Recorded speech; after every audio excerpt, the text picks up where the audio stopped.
네, 우리가 흔히 사람의 인생을 인생길이라고도 많이 표현하죠.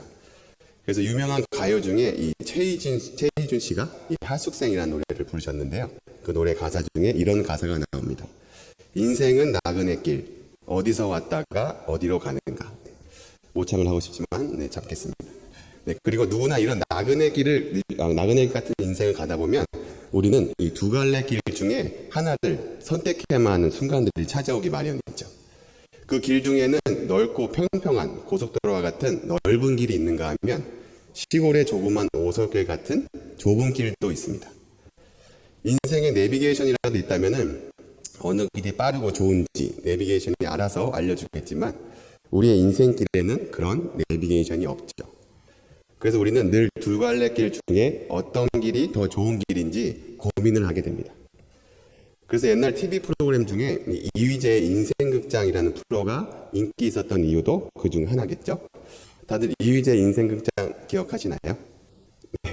네, 이휘재 씨가 이 두 가지 인생길 중에서 고민을 하다가 그래 결심해서 하고 한 가지 길을 가게 되잖아요. 모르시는 분들을 위해서 영상을 준비해봤습니다.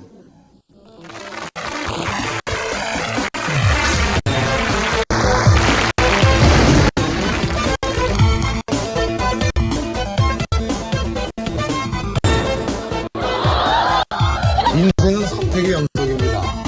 결혼도 선택부터 시작됩니다. 바로 이 길과 이 길, 이 두 가지 갈림길이 있습니다.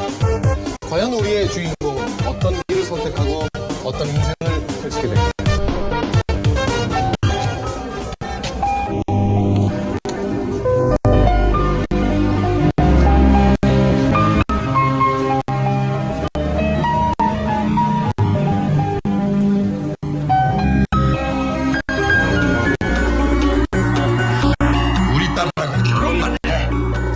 모든 것을 줄 테니까. 응?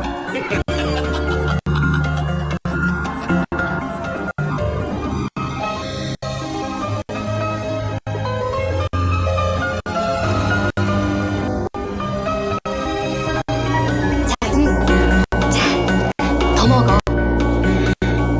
내가 지금 비록 무명이지만 나중에 유명한 탤런트 되면 그때는 맛있는 거 많이 사줄게.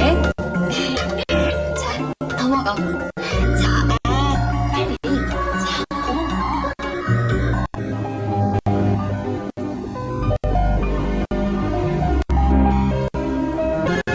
그래, 결심했어.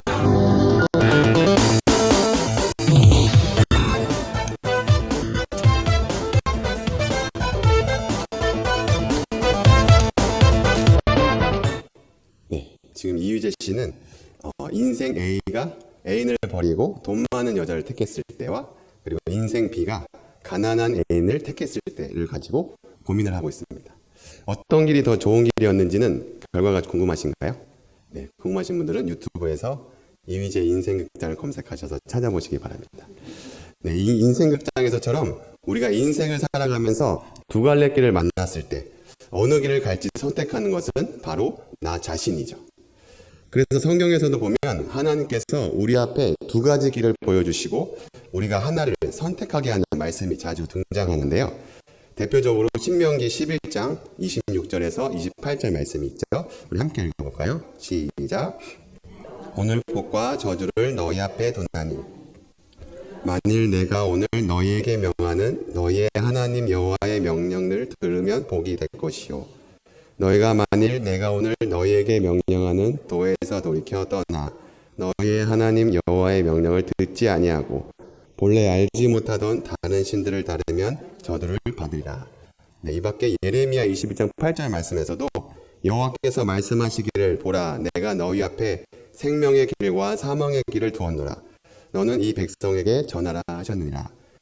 이렇게 구약의 뿌리를 두고 있는 두 가지 길에 대한 그림을 오늘 본문에서 예수님께서도 이 산상수훈 말씀 가운데 우리에게 제시하고 계시는데요.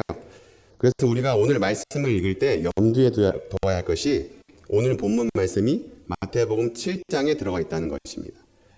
우리가 잘 알다시피 마태복음 5장부터 7장까지는 예수님께서 산에 올라가셔서 예수님을 따르는 자들에게 가르치신 산상설교의 내용이죠. 그리고 산상수훈의 마지막 부분이 바로 마태복음 7장인데요. 산상수훈 앞부분에서는 이제 예수님을 따르며 하나님의 백성으로서 살아간다는 것이 어떤 것인지를 말씀하신 후에 이제 7장에 와서는 제자들에게 이 예수의 가르침을 실천에 옮기라는 요구를 하시는 건데요. 그래서 이 마태복음 7장에서는 이 은유적 표현을 하시면서 독자들로 하여금 이 두 가지 선택의 기로에 서게 하시죠. 예를 들면 오늘 본문인 좁은 문과 넓은 문이 있고요. 쉬운 길과 험한 길이 있습니다. 또 거짓 예언자들과 참된 예언자들이 있고요. 좋은 나무와 나쁜 나무가 있고 슬기롭게 집을 짓는 사람과 어리석게 집을 짓는 사람이 있습니다.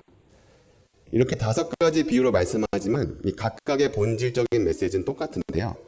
바로 예수의 말씀이 삶 속에서 실천에 옮겨져야 한다는 것이에요. 그래서 마태복음 7장 21절에서 이 좋은 나무와 나쁜 나무 비유를 하시면서 이렇게 말씀하시죠. 우리 함께 읽어볼까요? 시작. 나더러 주여 주여 하는 자마다 다 천국에 들어갈 것이 아니요 다만 하늘에 계신 내 아버지 뜻대로 행하는 자라야 들어가리라. 아멘. 네, 이 말씀은 하나님의 뜻이 무엇이고 또 올바른 말씀이 무엇인지는 알지만 그것을 반복해서 말만 하는 것으로는 충분하지 않다는 것이에요. 그래서 산상수훈 결론에서는 이 실천하라는 권면과 함께 심판에 대한 경고가 나오죠. 그만큼 실천이 얼마나 중요한지 강조하기 위해서 이 실천하지 않으면 이런 심판이 있다는 것을 우리에게 말씀하시는 거예요. 그리고 또 우리가 오늘 말씀을 읽을 때 염두에 둬야 할 것은 이 말씀이 1차적으로 제자들에게 주는 메시지라는 것인데요. 예수님의 제자는 어떤 사람들이죠? 예수를 믿고 따르기로 한 사람들이죠. 즉 예수님의 통치 안에 들어가 있는 사람들이에요. 그리고 예수님의 통치 안에 들어가 있다는 것은 하나님의 나라 안에 들어가 있다는 것이죠. 그렇기 때문에 제자들은 이 하나님 나라에 현재적으로 들어가 있으나 주님이 다시 오셔서 완성되는 날까지는 계속해서 걸어가야 하는 거예요. 그래서 기독교 문학에서 최고의 책 중에 하나로 평가받는 책, 이 존 버년의 소설 제목도 바로 철로역정이죠. 철로역정 뜻은 천국에 이르는 길이라는 뜻입니다. 우리가 이 두 가지를 제자들에게 그리고 예수님의 가르침을 실천하라는 의미로 말씀하셨다는 것을 염두에 두면서 오늘 본문 말씀을 다시 한번 읽어보겠습니다. 시작. 좁은 문으로 들어가라. 멸망으로 인도하는 문은 크고 그 길이 넓어 그리로 들어가는 자가 많고 생명으로 인도하는 문은 좁고 길이 협착하여 찾는 자가 적음이라. 네, 먼저 이 두 구절의 구조를 보면은 이 좁은 문으로 들어가라라는 하나의 명령과 그 명령에 대한 두 개의 병행하는 이유와 설명으로 되어 있습니다. 하나는 부정적인 내용을 담고 있는 이 멸망으로 인도하는 문과 다른 하나는 긍정적인 내용을 담고 있는 생명으로 인도하는 문이죠. 그렇다면 여기서 말하는 이 생명으로 인도하는 이 좁은 문은 누구를 말하는 것일까요? 생명으로 인도하는, 즉 구원에 이르는 길은 오직 예수 그리스도뿐이죠. 요한복음 14장 6절에서 말씀하시듯이 예수께서 이르시되 내가 곧 길이요 진리요 생명이니 나로 말미암지 않고는 아버지께 올 자가 없느니라. 그리고 요한복음 10장 9절 말씀에서도 내가 문이니 누구든지 나로 말미암아 들어가면 구원을 받고 또는 들어가며 나오며 꼴을 얻으리라 라고 말씀하시죠. 그런데 13절에서 이 좁은 문으로 들어가라 할 때 이 들어가라라는 이 명령을 원문으로 보게 되면은 이 부정 과거 명령형이 쓰였거든요. 여기서 부정 과거형이 사용되었다는 것은 단회성을 나타내는 것입니다. 그래서 좁은 문을 선택하여 들어가는 것이나 좁은 문에 이어진 좁은 길을 걷는 것은 처음에 그리스도를 영접하는 순간적인 결단과 그 이후에 이 지속되어야 하는 그리스도의 제자된 자로서 삶을 살아야 한다는 뜻이 되는 거죠. 즉 제자된 우리의 삶이 어떤 때는 좁은 길이었다가 어떤 때는 넓은 길이었다 하는 게 아니라는 거예요. 그런데 우리는 이쯤에서 의문이 들기 시작하죠. 아니 하나님 우리를 너무나 사랑하셔서 독생자를 주실 정도인데 왜 생명에 이르는 길을 이렇게 좁은 문과 좁은 길로 만들어 놓으셨을까요? 실제로 이 말씀 그대로 교회에 들어가는 문을 이 좁은 문으로 만든 교회가 있는데요. 바로 이스라엘에 예수 그리스도가 태어났다고 전해지는 곳에 세워진 교회 예수탄생교회입니다. 네, 이게 그 교회의 모습이고요. 그리고 이 교회에 들어가는 출입문이 이렇게 생겼는데요. 네, 이 문이 이렇게 작은 이유는 거룩한 장소에 말을 타고 들어가는 것을 막고 이곳에 들어가는 사람은 누구든지 이 머리를 숙이도록 하기 위해서라고 해요.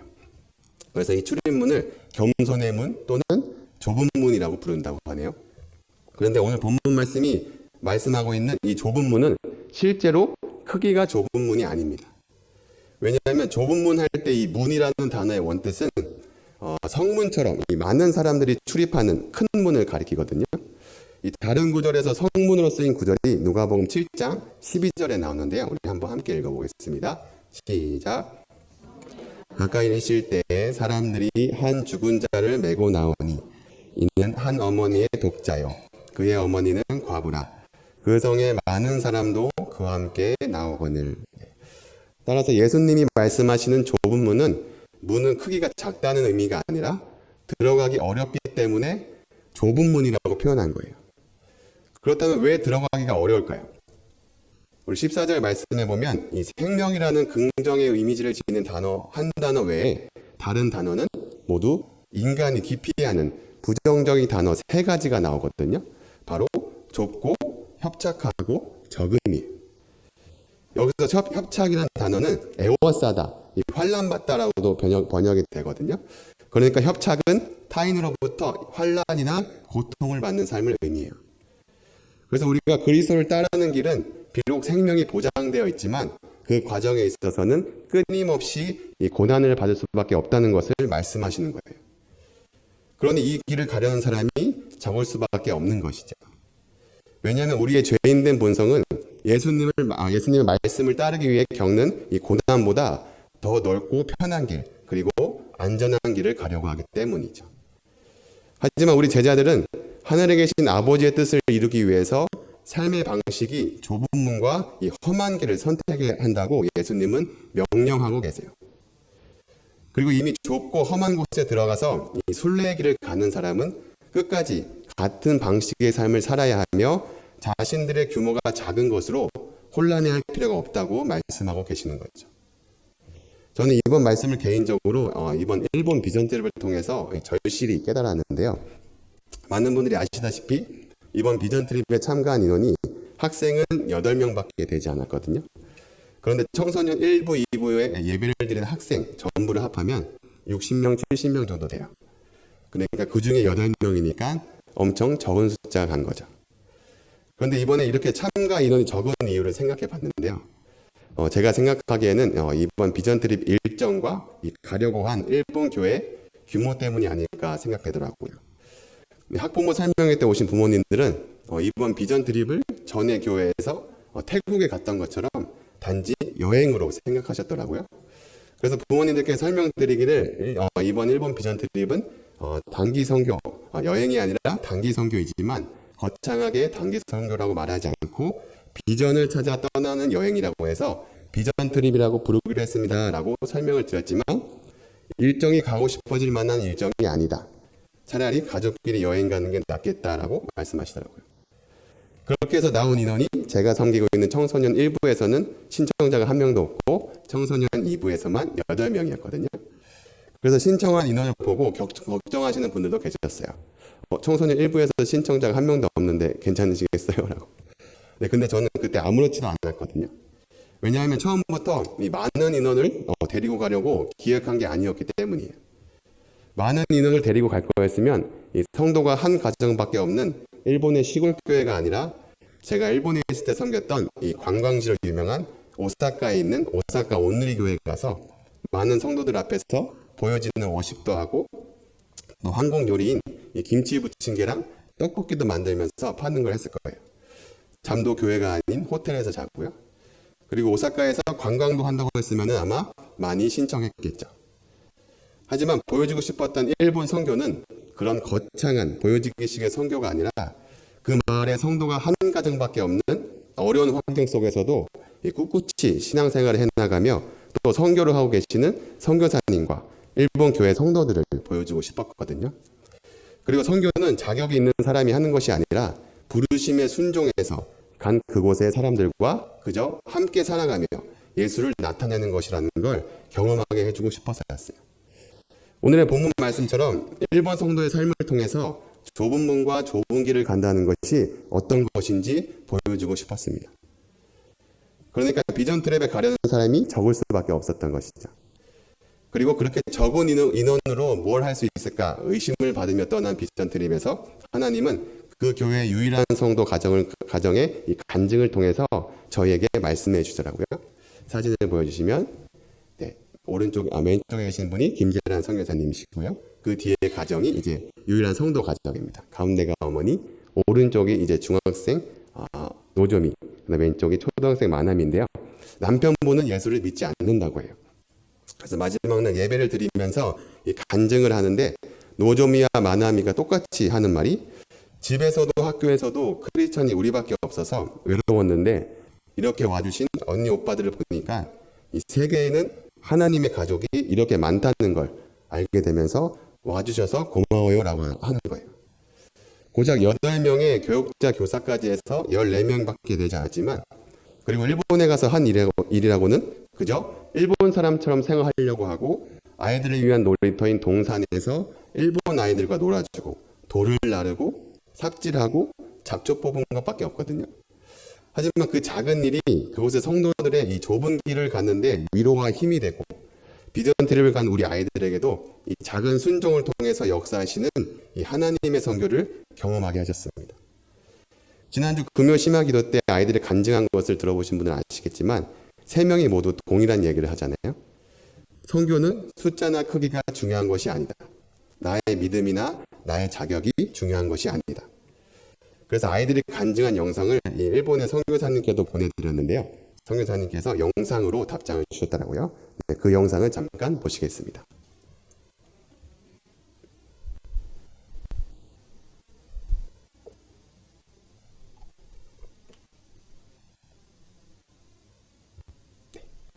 잠시만 기다려주시면 영상이 나올 겁니다. 양문교회 친구들, 우리 예준, 다은, 그리고 예건이 간증 너무 은혜롭게 잘 들었습니다. 우리들이 더 격려가 되고 힘이 되었어요. 감사해요. 보고 싶어요. 사랑해요. 또 만나요. 양문교회 우리 친구들 최고입니다. 사랑해요. 너무 감사해요. 저희가 힘이 나고 위로가 됐어요. 또 만나요. 오늘 본문의 앞절인 마태복음 7장 1절에서 12절까지 예수님은 우리에게 남을 비판하지 말라는 말씀과 이 삶의 방향을 다른 사람의 필요에 맞춰서 남에게 대접받고자 하는 대로 너희도 남을 대접하라고 말씀하시면서 이 급진적인 자기 포기로 사랑하라고 말씀하신 직후에 그런 삶의 방식을 좁은 문, 생명으로 인도하는 어려운 길이라고 말씀하세요. 그 생명으로 인도하는 어려운 길이 무슨 길입니까? 예수님이 홀로 걸어가신 십자가의 길입니다. 마태복음 16장 24절 말씀을 함께 읽어보겠습니다. 시작. 이에 예수께서 제자들에게 이르시되 누구든지 나를 따라오려거든 자기를 부인하고 자기 십자가를 지고 나를 따를 것이니라. 사람이 마땅히 걸어가야 하는 그 길, 곧 생명에 이르는 길은 왜 좁고 왜 적은 사람들만 찾는 것입니까? 영원한 생명에 있는 천국 문을 향하는 길은 이 세상의 부귀영화와 이 세속적 쾌락을 추구하는 인간의 본성과는 달리 자기 부인과 십자가의 고난이 있는 길이기 때문입니다. 생명은 군중을 따르는 것에 의해서 얻을 수 있는 것이 아닙니다. 신중하고 값비싼 결정에 의해서 얻을 수 있는 것입니다. 본문과 유사한 비유가 누가복음 13장 23절에서 24절에 나오는데요. 어떤 사람이 예수께 이렇게 물어봅니다. 주님, 구원을 받을 사람은 적습니까? 그러자 예수께서 그들에게 이렇게 대답하시는데요. 우리 24절 말씀을 함께 읽어보겠습니다. 시작. 좁은 문으로 들어가기를 힘쓰라. 내가 너희에게 이르노니 들어가기를 구하여도 못하는 자가 많으니라. 네, 예수님은 우리에게 좁은 문으로 들어가기를 힘쓰라 라고 말씀하십니다. 이 말씀은 무슨 뜻입니까? 아까 예수탄생 교회 출입문처럼 몸을 수그려서 어떻게든 들어가라는 말씀일까요? 여기서 힘쓰라라는 단어와 같은 단어가 쓰인 다른 구절이 있는데요. 누가복음 22장 44절입니다. 우리 함께 읽어볼까요? 시작. 예수께서 힘쓰고 애써 더욱 간절히 기도하시니 땀이 땅에 떨어지는 핏방울 같이 되더라. 네, 여기서 힘쓰고는 이 예수님이 당하실 이 십자가의 고통을 앞두고 이 계속되는 이 사단의 유혹에 맞서고 계시는 이 예수님의 영적 전쟁을 묘사하는 단어로 사용되었거든요. 그래서 예수님도 죄 있는 우리를 대신해서 반드시 가야만 하는 이 십자가의 고난의 길을 앞두고 필사적으로 힘을 쏟아 간절히 기도하셨다는 거예요. 그러니까 우리들도 예수님이 가신 그 좁은 문과 좁은 길을 따라가기 위해서는 이 땀이 피가 될 정도의 힘을 쏟아서 간절히 기도해야 하는 것이죠. 무엇을 위해서요? 예수님이 가신 그 좁은 길은 예수님의 가르침대로 살아내기 위해서입니다. 사랑하는 성도 여러분, 이 자리에 있는 우리 모두는 예수 그리스도라는 구원의 문을 결단 내려서 그 좁은 문에 들어와 있는 사람들입니다. 그리고 그 좁은 문 뒤에 이어져 있는 길은 좁고 협착해서 세상에서 얻는 것까지 가지고 갈 수는 없는 길이에요. 우리는 이 세상의 것들과 하나님 나라 모두를 차지할 수 없습니다. 결코 두 주인을 섬길 수 없기 때문이죠. 오직 한 가지는 버리고 한 가지를 선택해야 합니다. 즉 세상의 부와 영예와 허영을 버려야만 좁은 문을 통과하고 좁은 길을 갈 수 있다는 겁니다. 그래서 사도 바울도 이 그리스도를 얻기 위해 자신이 세상에서 얻은 모든 것을 배설물처럼 여겼다고 하잖아요. 우리는 이 세상에 대한 미련을 자기를 부인하며 십자가에 못 박아 버려야 합니다. 미국의 선명한 복음 전도자이자 이 뛰어난 설교자로 알려진 폴 워셔 목사님이 쓴 좁은 문, 좁은 길이라는 책에 보면 그는 우리에게 이렇게 권면합니다. 우리 함께 읽어볼까요? 시작. 그러나 만약 당신이 좁은 문을 통과했다고 고백하면서 넓은 길로 행하고 있다면 당신의 학교와 일터에서 만나는 모든 사람, 즉 육신적이고 악한 사람들처럼 살고 있다면 성경에 기록된 것처럼 당신은 매우 끔찍하게 두려워해야 합니다. 왜냐하면 당신은 하나님을 모르기 때문입니다. 예수님이 제시하시는 선택지에는 중간이 없습니다. 하지만 저를 포함해서 많은 성도님들이 자신의 삶 가운데 선택하는 것은 요즘 많이들 하시는 이 성격 유형 테스트인 MBTI 선택처럼 이런 모습을 하고 있죠. 중간이 너무나 많죠. 하지만 하나님의 선택지에는 두 가지밖에 없습니다. 그리고 좁은 문으로 들어서면 그 길은 좁은 길이었다가 넓어졌다 하지 않고 꼬불꼬불했다가 직선도로였다 하지 않는 것이에요. 그래서 우리는 신중하게 둘 중에 하나를 선택해야 합니다. 언제까지 예수님의 가르침에 입으로 감탄만 하고 있어도 안 됩니다. 그저 말씀을 읽으며 예수님을 아는 것으로 그치지 말고 깨달은 말씀을 살아내기 위해서 좁은 길로 걸어가시기 바랍니다. 그래야 이 험난한 길의 끝에 기다리고 계실 생명이신 예수 그리스도를 닮아가는 저와 여러분 되시기를 주님의 이름으로 축복합니다.